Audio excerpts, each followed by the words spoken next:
You know what time it is. Time to hang out with Mr. Coop. With Mr. Cooper. With Mr. Cooper. With Mr. Cooper. Get the latest scoop. From Mr. Cooper. From Mr. Cooper. From Mr. Cooper. With Mr. Coop. With Mr. Cooper. With Mr. Cooper. With Mr. Cooper. Get the latest scoop. From Mr. Cooper. From Mr. Cooper. Yeah.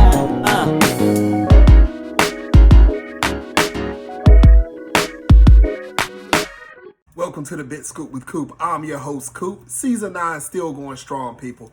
If you haven't, make sure you go to thebitscoopwithcoop.com to catch episodes from Season 1 all the way to Season 9.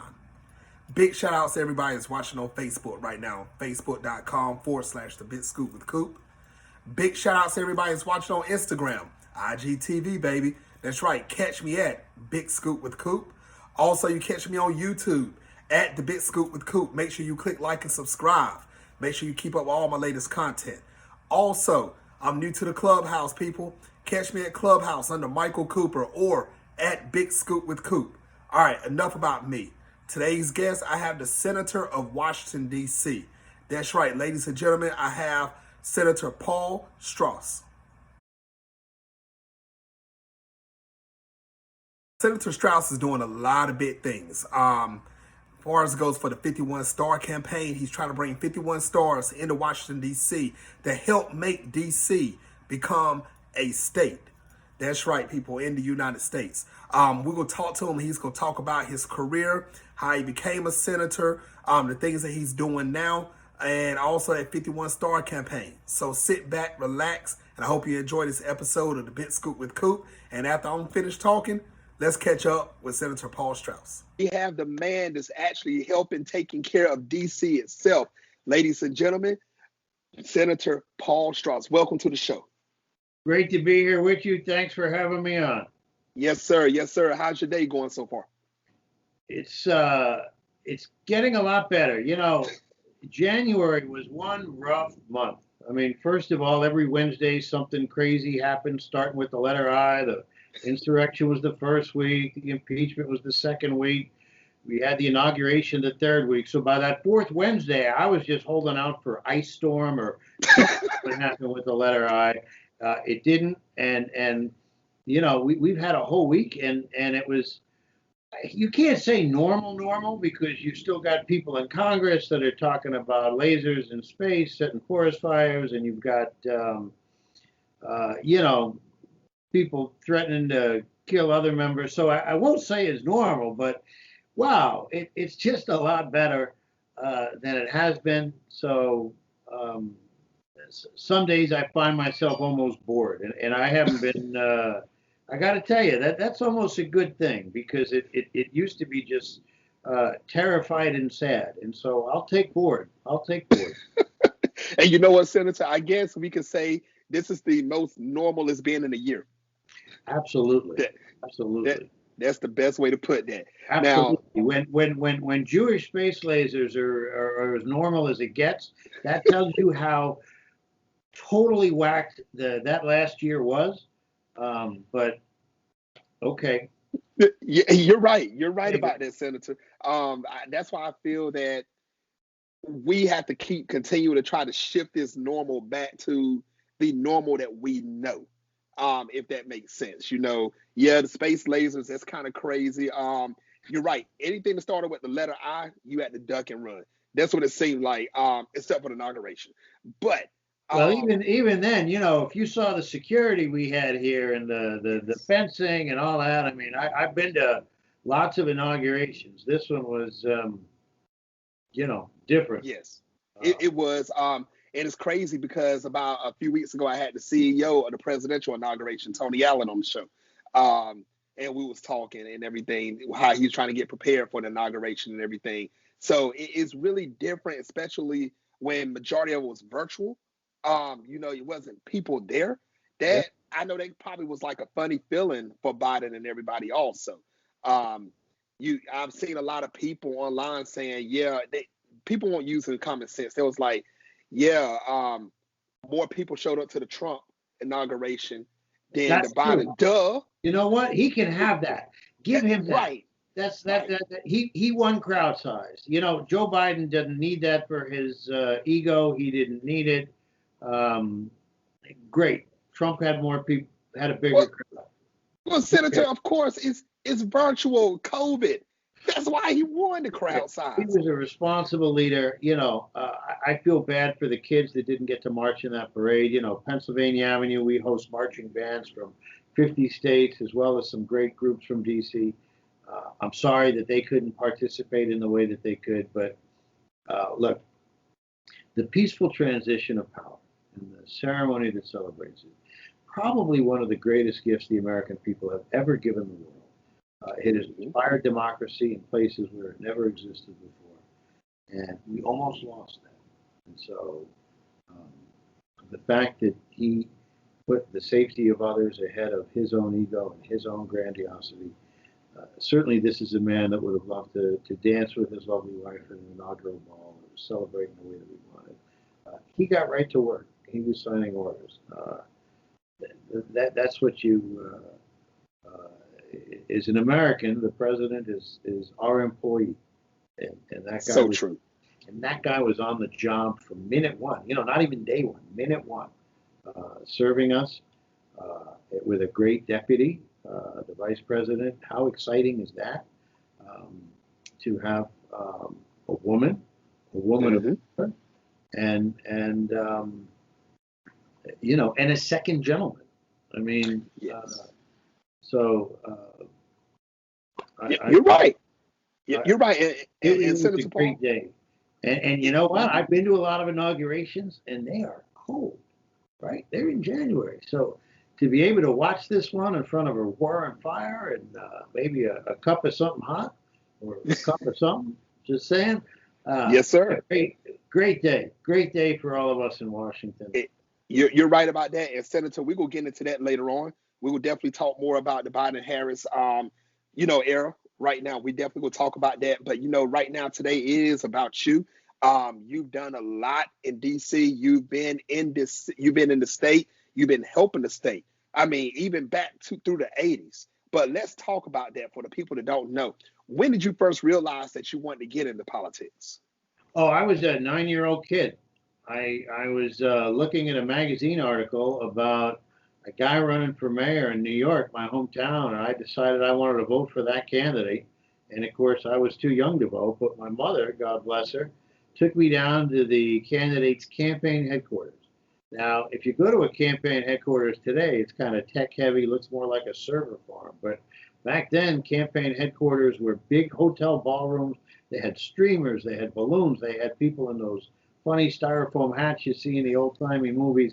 Not to mention a whole bunch of free snacks, pizza, soda. I thought it was great. It was like a big party. And they put me to work. And this was 1973, so I was like folding paper and putting it in an envelope. I could do that at 9. Then you had to put the stamp on the envelope in just the right way. Well, I could do that at 9. And all of the things, sealing up the envelope, I could do that. And so here I was in the midst of this festive, exciting atmosphere, full of energy, doing something that I knew was important, and frankly, doing it well, because I was a great paper folder, envelope stuffer, stamp flicker, all of that. And so I'm getting this great positive reinforcement. I'm having the time of my life. And he did not become the mayor. He was a congressman from the Bronx. But he sent me a Christmas card after, and I remember how great that was, because 1, I was a kid, so I didn't get a lot of cards myself from people. 2, we were Jewish, so we didn't get that many Christmas cards at all.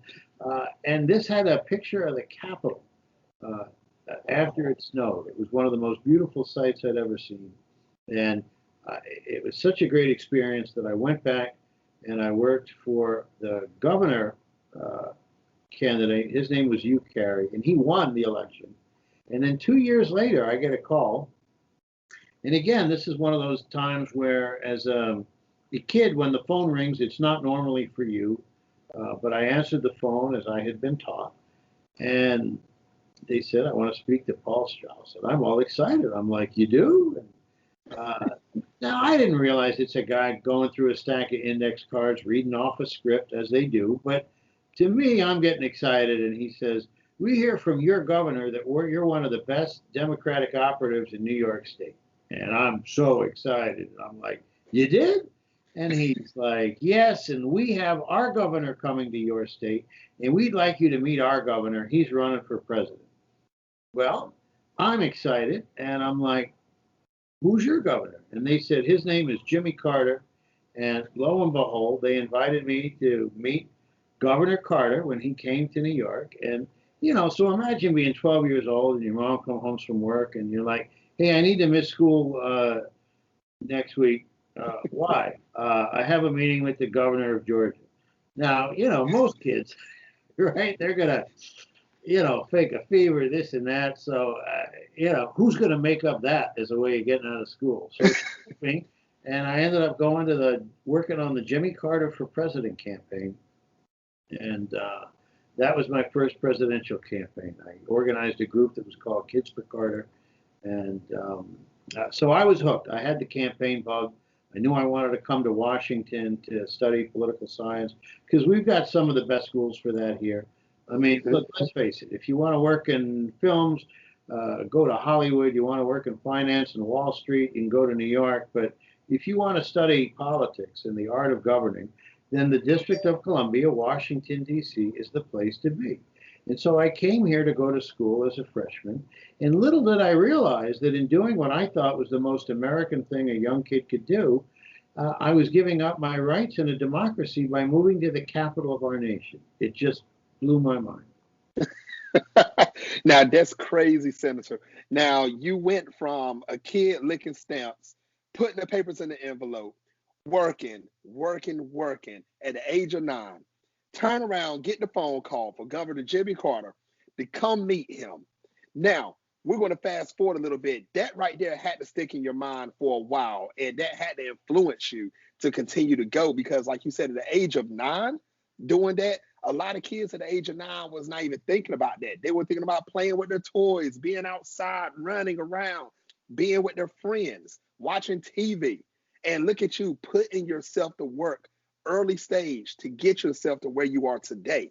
Now, when you fast forward, I don't want to get to 1996 right now. Let's jump up a little bit. Sure. But what type of hurdles did you go through when you finally got into the political realm, when you passed childhood?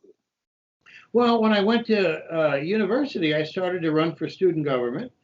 And the interesting thing that happened is I had figured I would go back to New York, maybe run for something there, a lot of people come here and they set their sights on Congress. And I ended up getting involved with the government of Washington, D.C., what they call the city government, but it's really more like our state government because they pass certain laws. So they were actually, as a college freshman, there were some people on the city council that wanted to raise the drinking age from 18 to 21. And let me tell you something, as a young kid who just got here, 18, 19 years old, a whole bunch of college students, we did not want that to happen.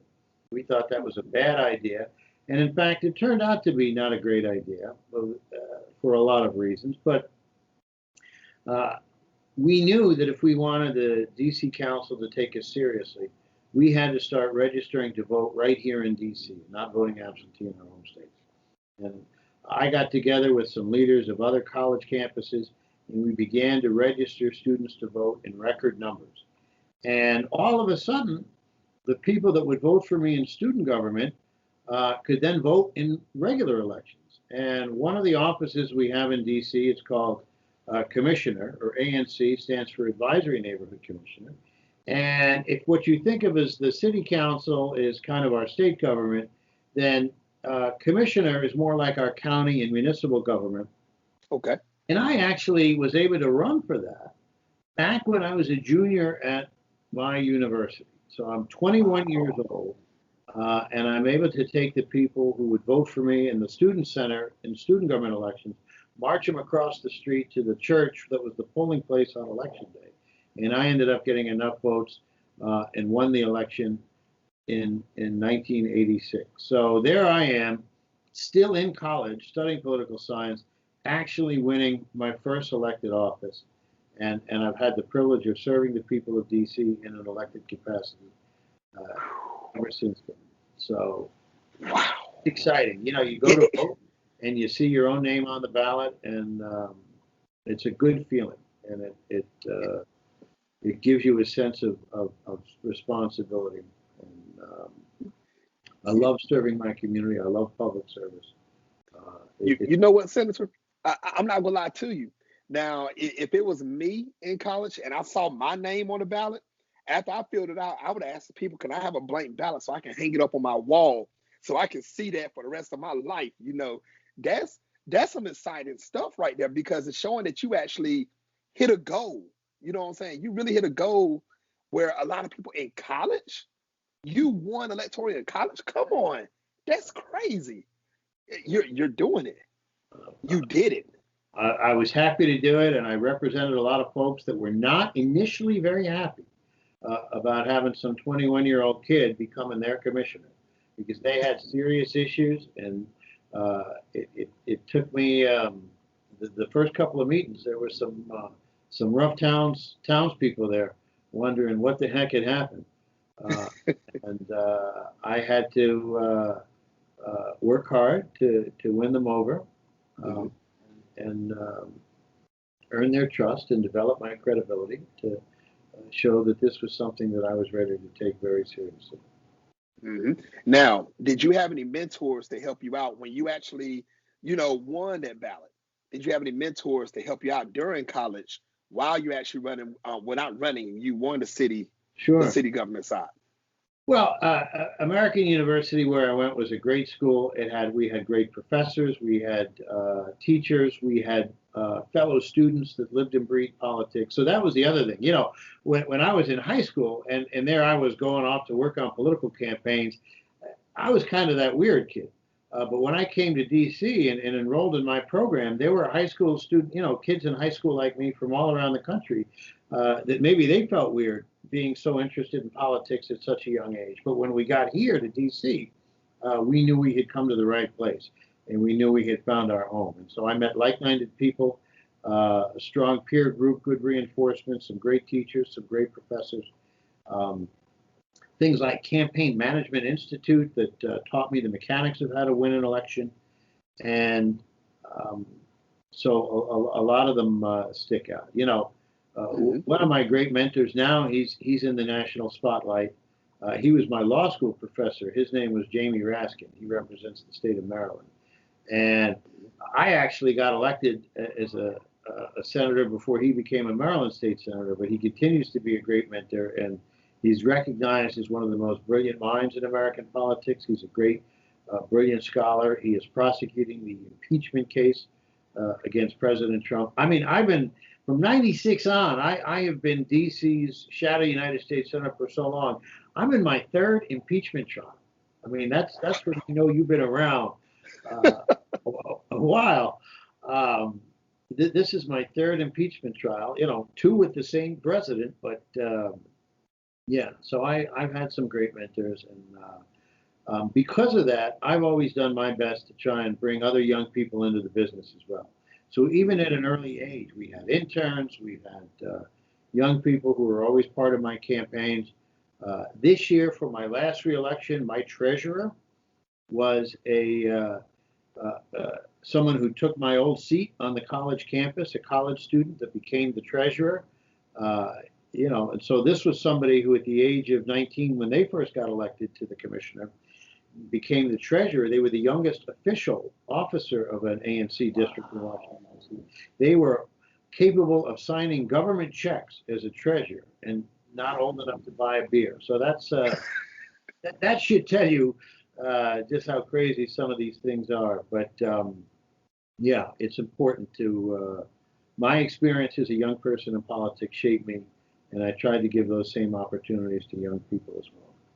And you know what? The person that you're speaking about, plus yourself, did you ever think about this? Both of you are like the Doogie Howser of the political side. To really think about it. Young age, conquering your realm. I mean, you guys are doing it up. I mean, do you ever sit there and think about that, Senator? I am, and I'm old enough to remember who Doogie Howser is, and remember that show. And I love seeing young people coming up through the ranks, and now they look at me like I'm that old dude. And I have to try and explain that my history, most people don't always know and focus on the history because we've got 299 ANC commissioners. Right. So I enjoy getting to tell these stories, but we have so many critical issues today that I don't often get to reminisce about the good old days when I was a skinny little kid and all of this was dark hair and No, understandable, understandable, and that's the thing. That's why I'm glad that you remember all of this, because you have to realize one day there's gonna be another young person that's gonna come in this seat, and they're gonna look to you, Senator, and they're gonna be like, "How do I get from step A to step B?" And the information that you're going to give to these people and the people that's watching worldwide right now. Listen, I hope you're taking notes and taking jewels, because what's going on, Senator is actually giving you guys his history lesson, how he did this. So if you're trying to get into politics or the government, you better take down some notes. Paper, pencil, pen. I'm sorry, I'm talking old school. Get your computer, start typing. Right. Make sure you take these notes down. Now, Senator, we've been yelling out ANC back and forth on this. Let's talk about ANC for a second for the people that don't know what it is. Tell everybody what ANC stands for and what type of role did you take place in the ANC? Well, it stands for Advisory Neighborhood Commissioner. It is the first spot on the ballot, so that if you go vote for president, and that's at the very top, you go all the way down and all the way down. That's the very last name on the ballot that you would get to vote for. But I think those are important positions because they're the ones that affect people most directly. We dealt with zoning issues, we dealt with land use, licensing of certain business establishments. And so when Washington, D.C. becomes a state, these commission districts will really become the equivalent of sort of our counties, our municipalities. And I think it's very important. And so they get to vote on issues, they set local policy, and it's a great way to do that. And it's a great, good entry-level thing to run for. I encourage young people to run for office, but I don't necessarily think that member of Congress or something like that is probably the first office you should run for. I made a lot of mistakes when I first got into government. The art of governing and the art of campaigning are very, very different, and it takes time to be in government and to see the results of your actual policies come into existence. So you don't always know right away what works and what doesn't work, and you need to be patient. Politics is it's not a sporting event. It can be competitive and it can give you that adrenaline rush, but the pace of government moves awfully slow, even in our rapid computerized age, even in the 24-hour news cycle, even in the instantaneous era of social media. A tweet can go viral in 20 minutes, but a bill doesn't become a law that fast, and a law doesn't begin to take effect or give you results that fast. So, the last thing young people want to hear from older folks is patience and take your time. But it's true. Not a quick process, and it takes practice to get it right. And I'm better at the job now than I was when I first started. I have learned experience is a good thing. They often call experience knowledge that you don't get until after you needed it. Well, with that definition, yes, we made some tough calls. That's true. Ladies and gentlemen, everyone that is watching right now, what you see on CNN, ABC News, trust me, you're seeing the climax part of what they do. There's a lot that goes on that you don't see behind the scenes. That's why Senator Paul is telling you, it's going to take patience. Yes, a tweet can go viral in 20 minutes, but if you know how much work Senator Paul Strauss put behind his work to get to where it's at, it's mind-bending. It's a lot. It's a process. So make sure you take your time when you're doing this. Now, I want to prove to you that it's a process. Now, Senator Paul, I want to talk about one thing that you've done, and I want to bring this up now because I know this took a process. Do you remember that 51 Star campaign? I'm excited about that. It's still going on. We had to take a little hiatus because of the coronavirus.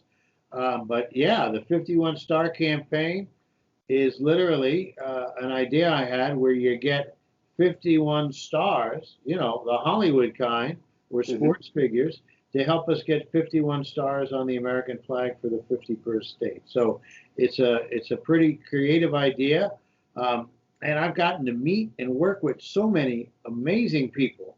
Um, Rosario Dawson. Richard Schiff, who from the West Wing played Toby. A lot of people know him. A lot of people see him now on that great show, The Good Doctor. Jonathan Banks from Better Call Saul and Breaking Bad. He was born in D.C., grew up here, has some great stories about his childhood in our spots. So we are literally reaching out. Jesse Vargas, a boxer who won his title belt here in Washington, D.C.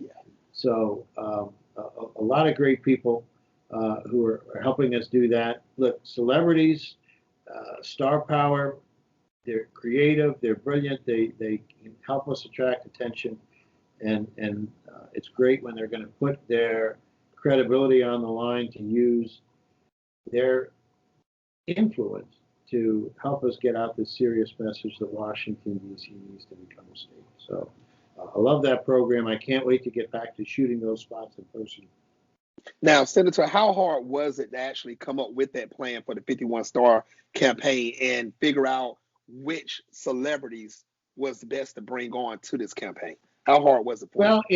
Well, we had a lot of great help from a group called the Creative Coalition, which is an organization that channels all that Hollywood star power energy into political good.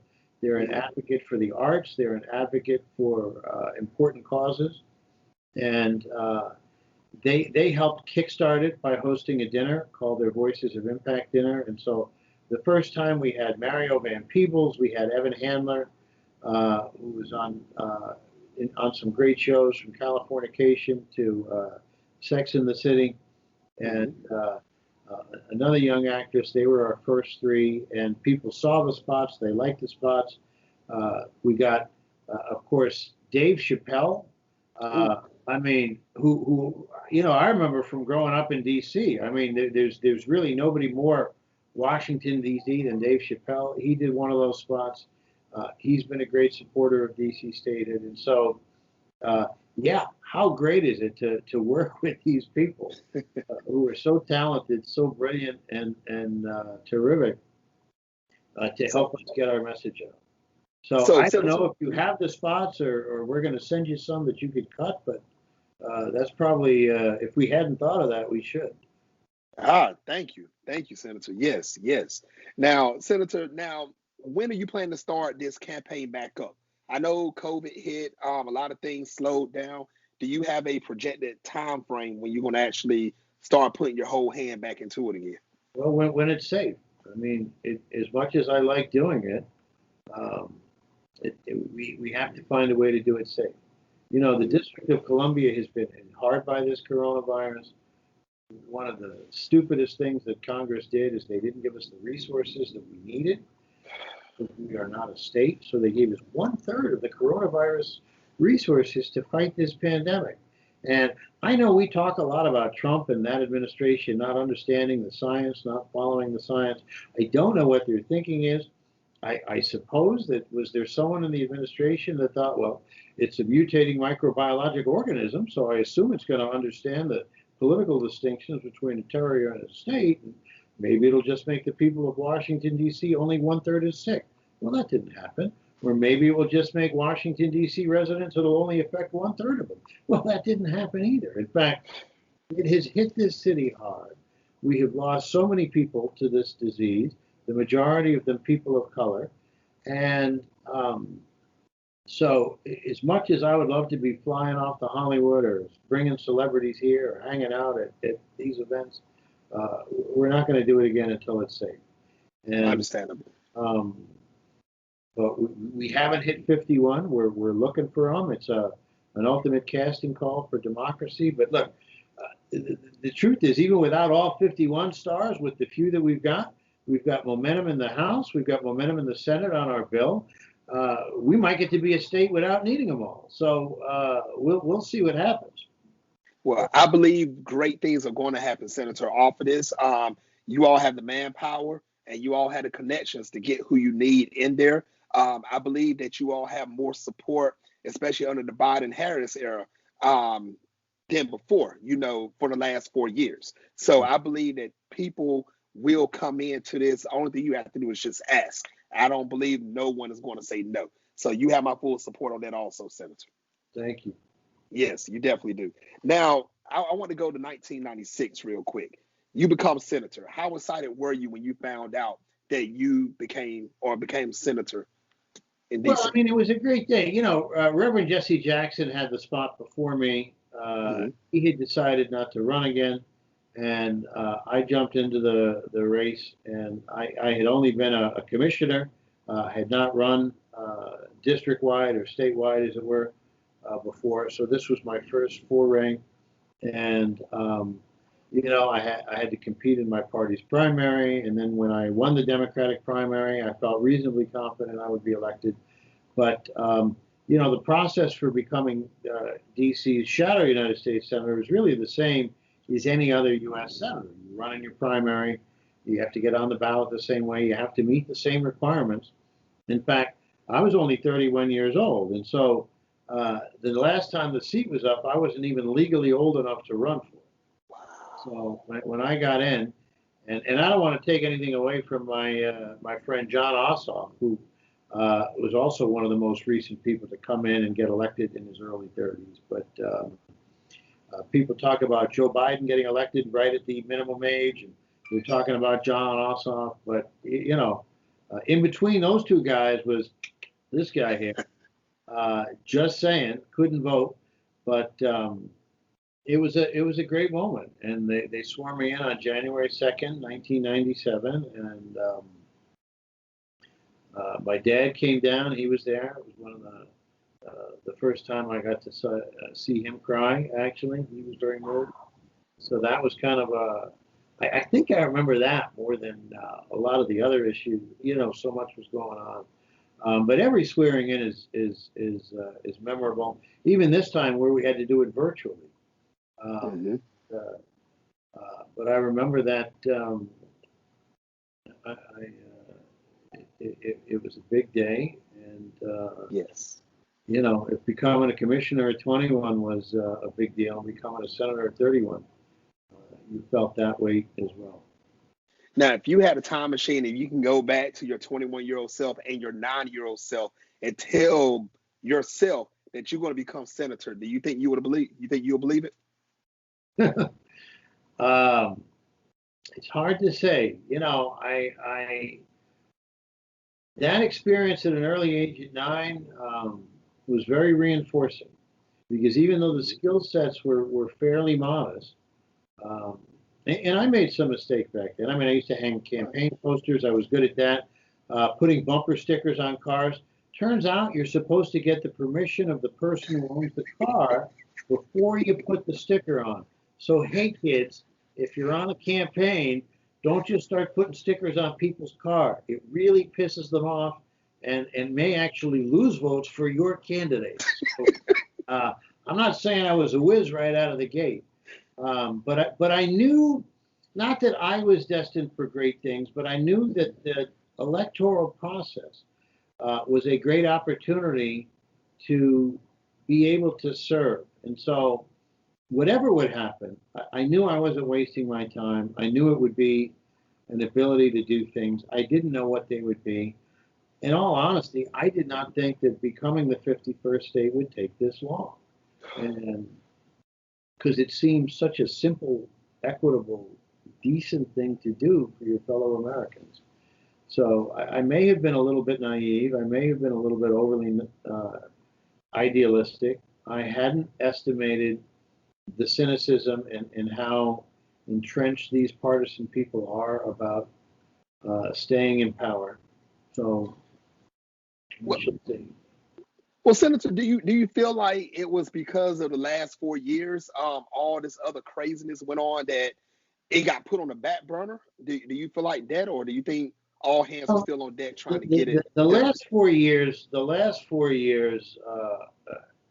opened up some wounds and divisions that were really already there. let's have some straight talk about why DC really is what it is. I love the musical Hamilton. It was a great show, and they did a lot of great things, especially with non-traditional casting and giving people opportunities on Broadway where they otherwise wouldn't. And they told an amazing story from our American history.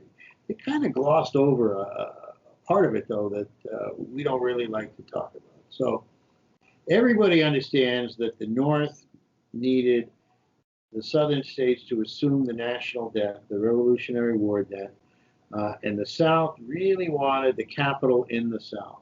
But we don't talk about why. Was it just they didn't like the commute? Was it just the convenience? Was it just the prestige? I'm sure that played a role, but the real issue was slavery. When George Washington became the first president, he took an enslaved person that he considered to be his property named Horatio up to Philadelphia with him, who was his cook. And, enslaved, cook isn't even really the right word. This was an enslaved person that George Washington, under the laws of the Commonwealth of Virginia, then literally owned his property.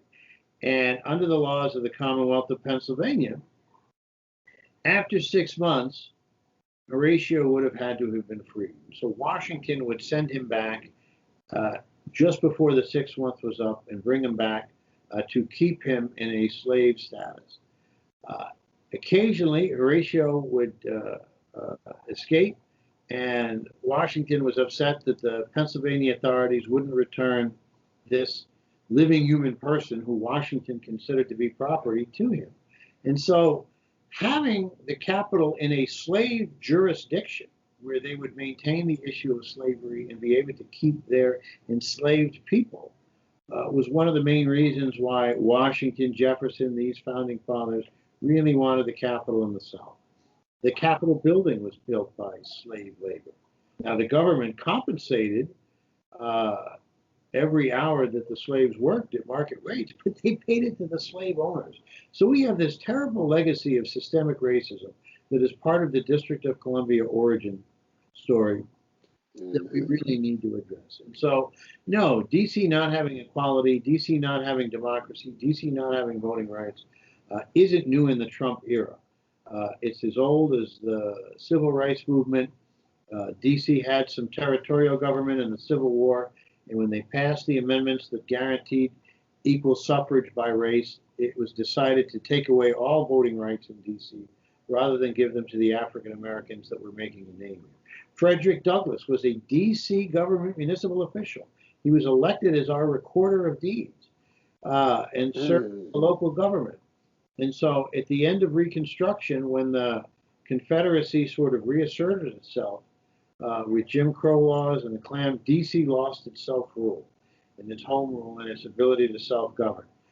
We have pictures in the Wilson Building where my office is of Dr. King marching for home rule in the 60s. And so as we had these legacies of civil rights, DC kind of got left behind. And yeah, the Trump administration and the white nationalism, the racism that was part of that, certainly, didn't allow DC statehood to advance. But that's true. We cannot look. There's a whole bunch of things I'm going to be that we could fairly blame Donald Trump for. This is not one of them. This has been part of systemic racism for a long time, and it's really time we need to address it. And there are really 3 incidents from 2020 that are just making this an issue for now. The first, of course, was President Trump's. I'll blame him for this. Let's be frank. As protests around the nation justifiably erupted in the Black Lives Matter expansion of that movement, and President Trump used violence and called out the National Guard to attack these peaceful protesters that were standing at 16th and H. It was a real example of why we needed statehood for DC, because we talk about statehood, that we don't have a senator, we don't have a congressperson who can vote. Well, we don't have a governor.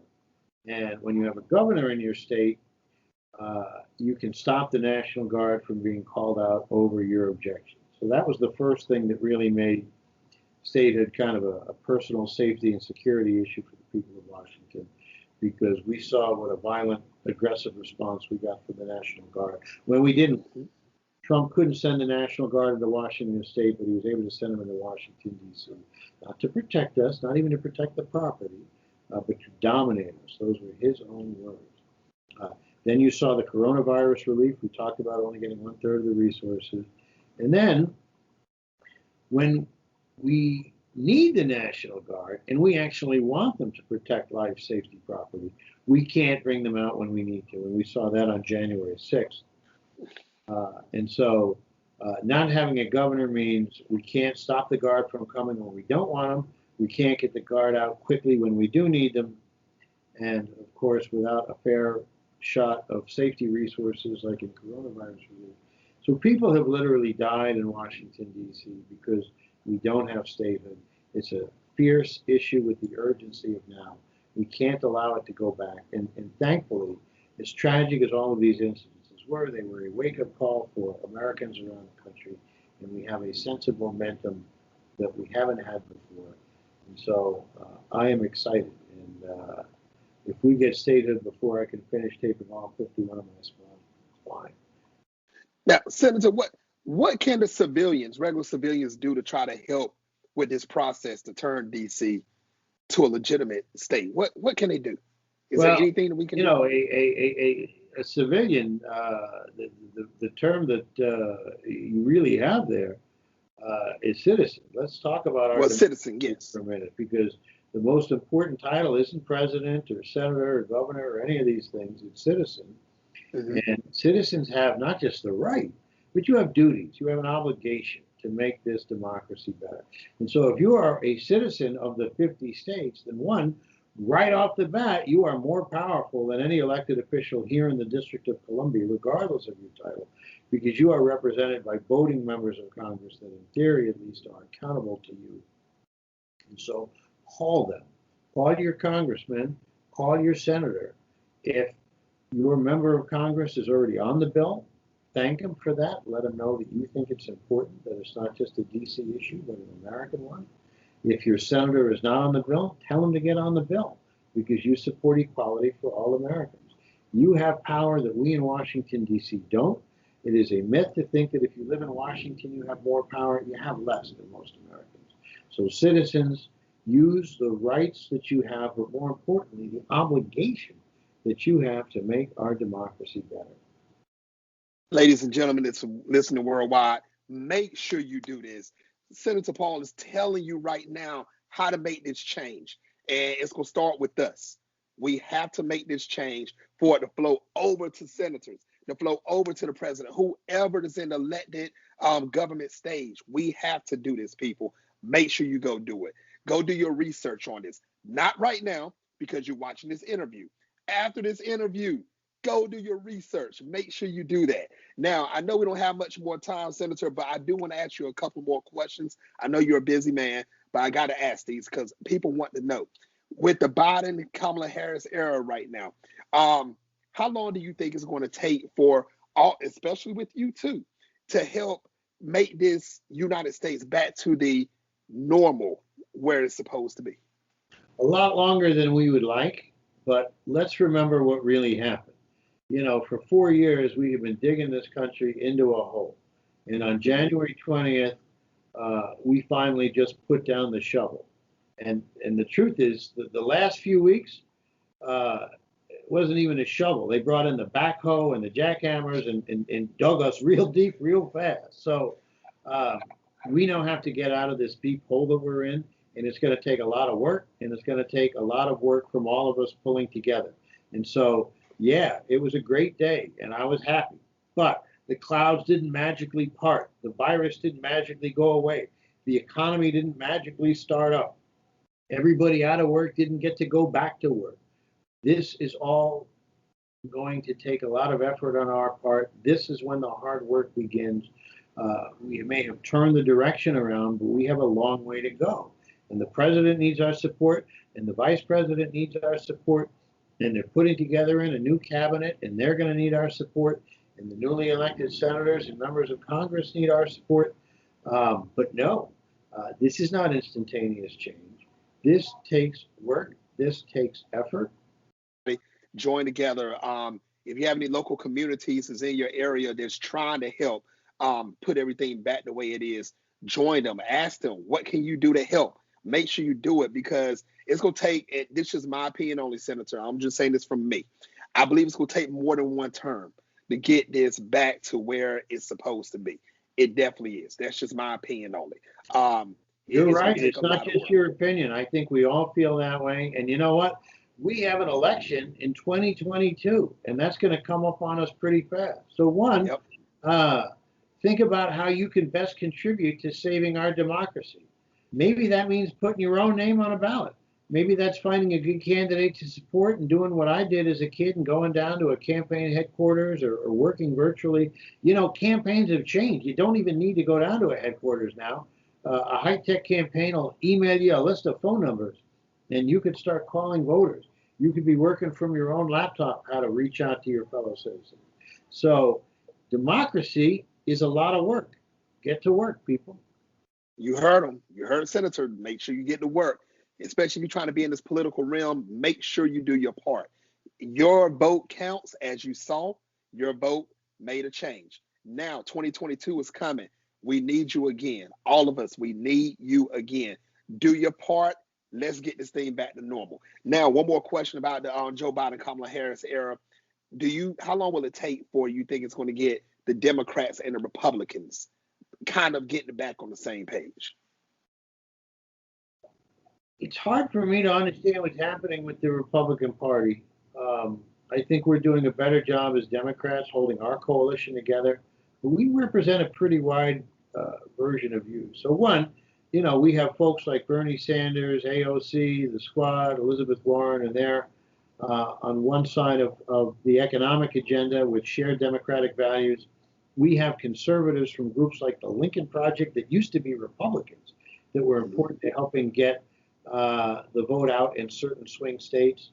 And then we have sort of moderate centrists like the president who are share our democratic values, but maybe more conservative when it comes to certain economic issues. And so we have to hold our coalition together.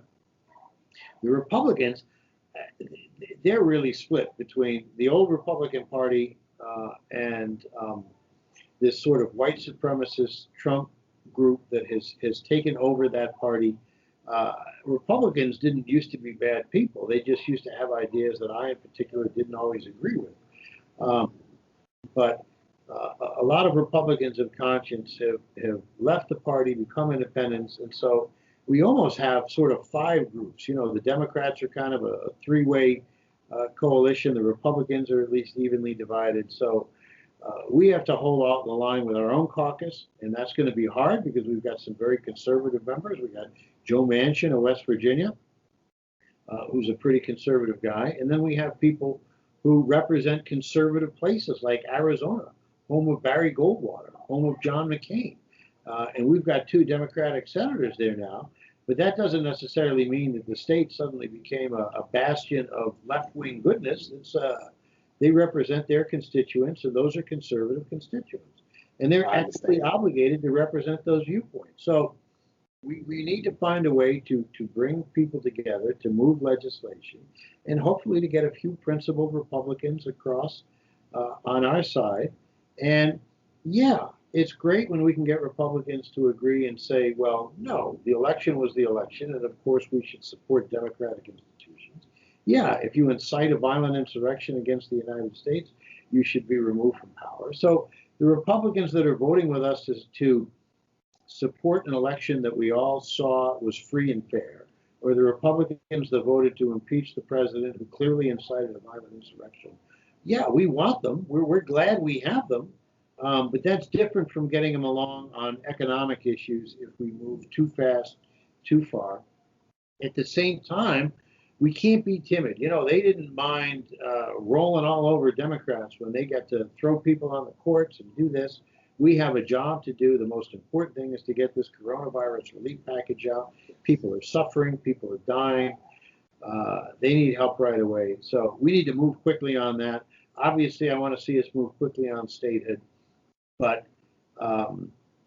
we need to do that in a way that broadens our base and doesn't narrow it, because as much as we can get done right away, we can find ourselves back in the minority in 2022 if we are not careful. And so we need to be engaging with voters in the key states and all states. We need to be engaging with our fellow legislators on important issues, and we need to lead, as the president says, by the power of our example, and not just the example of our power, and inspire people as well as just count votes.